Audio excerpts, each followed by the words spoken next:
First off, I want to give all praises and glory to the Most High Yahawah in the name of His only begotten Son YAHAWASHI, in the name of the Holy Spirit. In Hebrew, it's called Hello, Yahawah Bahashem, YAHAWASHI Bahashem, Rahach, Kodash. Double honors unto the elders and apostles of GMS who taught me this truth. Salutations to all the brothers out there who's teaching this word in truth and sincerity, and peace, blessings, and healings onto the elect and the multitude, because that's why we do these videos. And today, man, I'm just going to play this video and get some scriptures. This is just a quick video, okay? This dude right here, you know, Beck, and he was talking to some woman. They was talking about transhumanism and depopulation. So their own people was testifying against them, man. You know what I'm saying? Just like it said it would in the scriptures. Okay, their own tongue is falling upon themselves. They're all not on one accord. These people are not on one accord. They're divided against each other. Okay? And YAHAWASHI said that would happen. Now, this is only 5 minutes, and then I'm going to get some scriptures. So, let me play this real quick. You know, I first ran into you and your work. I don't remember where I saw you, but you were talking about transhumanism. Mm-hmm. And this is something that, again, I think I was talking about this in the 90s and saying... It's been going on a long time. A long time. Mm-hmm. And saying that this is what life is going to head towards, and it's not good, and we should probably have a conversation now. You know, we are on the verge of this. This is happening. It could faster happen, than ever, yeah. Yeah, it could happen 20, 25, 30, 35. It's here now. Yeah. Explain what transhumanism is and why it is so dangerous. Yeah, so I'll just probably start with the history of it. So there was a man named Julian Huxley. He's the brother of the famous author Aldous Huxley. He was president of the British Eugenics Society. The United Nations is created after World War II. He is put in charge of UNESCO. In writing his vision for UNESCO, Julian Huxley says about eugenics, we need to make the unthinkable thinkable again. 10 years later, he coins the term transhumanism in a book called... Did he read his brother's work? I'm sure, actually, that Aldous Huxley's work was influenced by the type of social milieu he inhabited, which would include his brother. And, you know, sort of those intellectual circles where both of them grew up, right? You know, this is the British aristocracy, and really a lot of the idea of eugenics going back to Francis Galton and, you know, Darwinism and all of that, it seems to sort of emanate from there. Fabian socialists and all of that. Yes.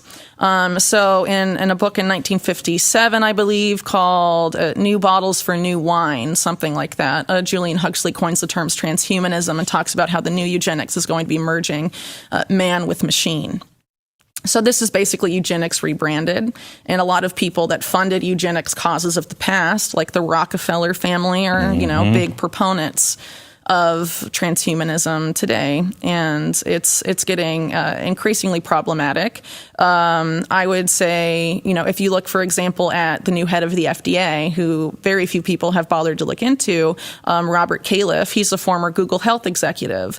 Google Health has a joint venture with GlaxoSmithKline called Galvani Bioelectronics. I think the former head of that was Moncef Slaoui, who was in charge of Operation Warp Speed, and their focus is what they call bioelectronic medicine, which is, you know, injectable nanotechnology that can manipulate your central nervous system. What are the implications of that? We have the person that just purchased Twitter, making a brain chip company. He's also a major contractor to the U.S. military. He has a major conflict of interest with Chinese Silicon Valley equivalents like Tencent. And, you know... He says, and I love this, he says, that's one of the reasons why I want to get off the planet. He says his work is to find a way to, compete against the transhumanistic, you know, folly. You don't believe that at all? I don't buy it, no. If you look at that company, they had animal trials. Many of the monkeys that was tested and died after the brain chip was put in.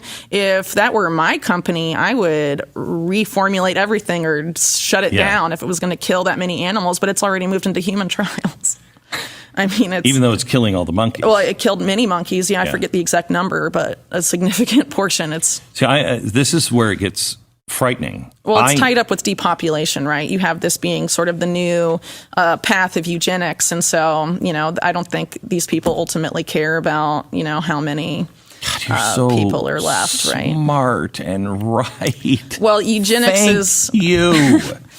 I mean, well, people like to act like eugenics disappeared, and it hasn't. It's just rebranded. And if you look at the history, it's very clear, and it's very disconcerting. That's why everything you're seeing that is coming out of policy all over the world, all of the World Economic Forum seems so Malthusian. Look at Canada, the medically assisted death. Originally, it was going to be for terminally ill people. Now, people are pitching it to homeless people in Canada, saying, "You're too poor to live. Do you want to kill yourself?" How do we not remember what happened last time? Well, I think some of these people, you look at the Rockefellers, they funded what happened last time. Yeah. A lot of that money that was used to set up the Nazi eugenics program came from the Rockefeller Foundation, and that's a matter of record. They've tried to go back and say, "Oh, we're sorry," but they're funding a lot of this stuff now.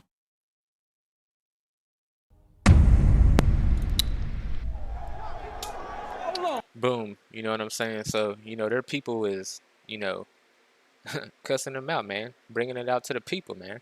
Because they're wicked, man. When the Rothschilds, Rockefellers, Gettys, they all funded World War I, World War II. Rothschilds wrote the Balfour Declaration, then set up the Nazis. They funded them, just like they said the Rockefellers funded the Nazis. And then they got into Israel, which is they wanted to do all along. So they had to kill mad people to do it. But this is Habakkuk 2:16. Thou art filled with shame for glory. Drink thou also, and let thy foreskin be uncovered. The truth is being made manifest. The cup of YAHAWASHI's right hand shall be turned unto thee, and shameful spewing shall be on thy glory. So everything that these people have accomplished, shameful spewing is being said about everything they accomplished, saying it's wickedness, man. You know what I'm saying?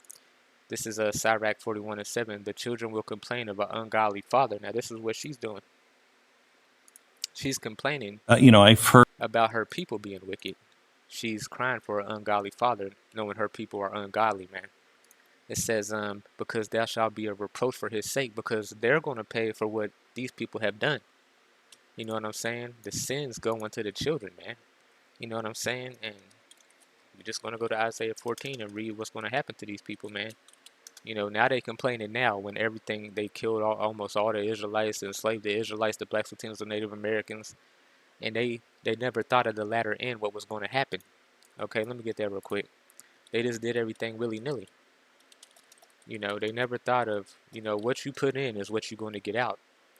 You know what I'm saying? This is Isaiah 47:7. And thou said, I shall be a lady forever. That's what these so-called white people have done. They said that they was going to be that lady forever. You know what I'm saying? They was going to be the best forever. They never was going to fall. You know what I'm saying? So that thou didst not lay these things to heart. They didn't lay the latter things to heart, what was going to happen on the back end. They only care what happened on the front end. Just like the forefather Esau, he gave away his blessing because he didn't have patience. Okay? It says, neither didst remember the latter end of it. Okay? They never thought they was going to go down. Okay? Point blank period. They never did, man. Let me get this. This is Psalms 49:11.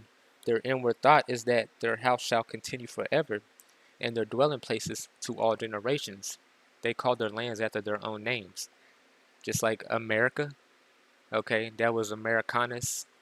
You can look that up, or Africanus. Vespetio and says Setcho, I think. You can look those names up. Okay, but they never thought they was going to go down, but they never thought of the latter end of their wickedness. Okay, so this is Isaiah 41. You can read up here. This is talking about the kingdom. The Lord had broken the staff of the wicked and the scepter of the rulers. The Lord is going to break the staff of the wicked, man. Thou shalt take up his proverb against the king of Babylon and say, how have thy oppressed ceased? The golden city ceased. So YAHAWASHI is going to destroy these people, okay? He's going to take all their power away. But if you come down here, prepare slaughter for his children, for the iniquity of their fathers. So that's why this lady's complaining. Because they know that they're going to have to pay for what their fathers have done. You know what I'm saying? Just like the Israelites had to pay. Israel fell because of what Solomon did. Same thing's going to happen, man. Okay, to them. It's just going to be a whole, it's going to go back onto them double. Okay, for the iniquity of their fathers, that they do not rise nor possess the land nor fill the face of the world with cities. Okay, so Yahweh Shemashah is going to make them pay twofold, man. You know what I'm saying? But they're they're making their own tongue fall upon themselves. These people are divided against each other because they see the wickedness. Okay, and now their own people is trying to get rid of they're backing their own people up, trying to chip their own people. They want to conquer them too, man. Amalek is out of control. This is Psalm 64:8. So that shall make their own tongue to fall upon themselves. All that see them may flee away. So their own people is snitching on them, man. Hide me from the secret counsel of the wicked, from the insurrection of the workers of iniquity. Just by knowing that the Rockefellers funded the Nazis, that would have been secret, man. All that's being pushed to the forefront. We all know that they funded both sides, and in World War III, they're going to fund both sides. Okay? And we all know they're going to come after the Israelites because the Israelites are waking up in their bondage right now. And that's a big no-no to them. They got to keep them asleep to keep ruling. Because if our people wake up, they go down. Okay? That's what the scriptures say. That's what Yahweh Shemashah said. We awaken, they fall. It's all in tandem. Okay? So they're doing all this stuff in secret. They encourage themselves in an evil manner. They communicate lay in snares privily. They say, who shall see them? But Yahweh Shemashah is bringing them into the light. You just got to think about it. Yahweh Shemashah used Kanye and Kyrie. We all know that they both sold out. But he used that to push forth to waking up more of our people. So now it's like an avalanche. And the so-called white man is trying to stop this at every turn. But while he's trying to stop this, you got his own people snitching on him, man. Make their own tongues fall upon themselves. You get a cross reference. Go to Job.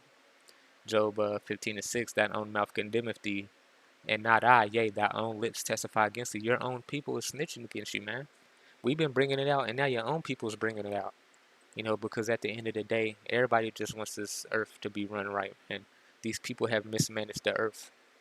The earth was given into the hand of the wicked. Job 9:24. But now, okay, it's about to be given to the rulers who's going to manage it, perfectly, man.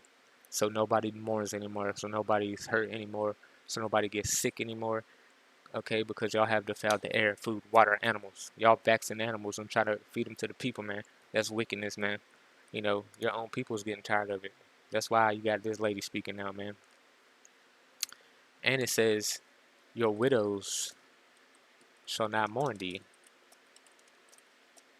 Your widows shall not weep. Your women ain't gonna weep for you, man. This is Job 27:15. Those that remain of him shall be buried in death, and his widows shall not weep. Okay, your widows ain't gonna weep for you, man. Your women ain't gonna weep for you because they know you're wicked, man. Okay, so double honors unto the elders and apostles of Jesus who taught me this truth, and call Allah Yahweh Shem Kakadash.